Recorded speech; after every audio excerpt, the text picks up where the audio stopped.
to the prison that preceded Riverbend. And my mother came to join him, left a career in social work and teaching to join him. And we lived here for about a year and a half. Moved to Atlanta soon after that. And I grew up in Atlanta as a son of the church. Third generation United Methodist minister on my father's side, and fifth generation United Methodist minister on my mother's side. And I grew up in those kinds of churches where each and every day God was made relevant to the issues that we faced, the challenges that people face, particularly black churches and those black congregations that cared about the world that we had to deal with. And so you didn't have to wonder whether God was real, and you didn't have to wonder whether the love of God was real. You felt it inside those caring communities.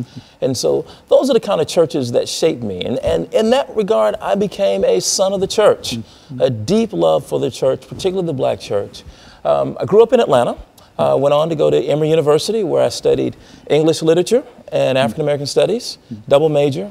Went on to study at Gammon Theological Seminary at ITC, and studied biblical studies and theology, and finally completed my education here again in Nashville, where I took a PhD in religion at Vanderbilt.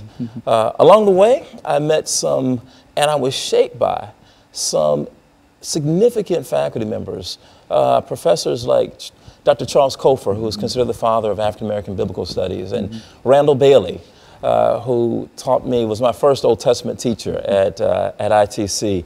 And here, my advisor was Dr. Renita Weems, who directed my dissertation. Dr. Cofer taught me the importance of cultural context in the Bible, look particularly at African context and finding not only myself, but my community in the text. And Randall Bailey taught us how to think critically about the problems we faced and how those problems were made relevant in our own interpretations. And finally, Dr. Renita Weems really took me and honed me and made me a scholar.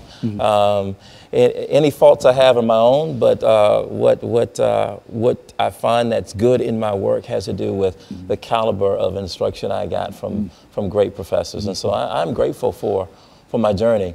Along the journey, what I found to be most important, not just the education that I got, but the experience I got along the way. I served as pastor of Old National United Methodist Church for several years in Atlanta, Georgia. And it was one of those congregations that accepted a young student pastor and taught me that while it was extraordinarily important that I studied hard, but it was also important that I took what I knew, and I knew, not only did I know the books, but I had to know the lives of the people. I had to understand where religion, if you will, where religion hit the ground. In other words,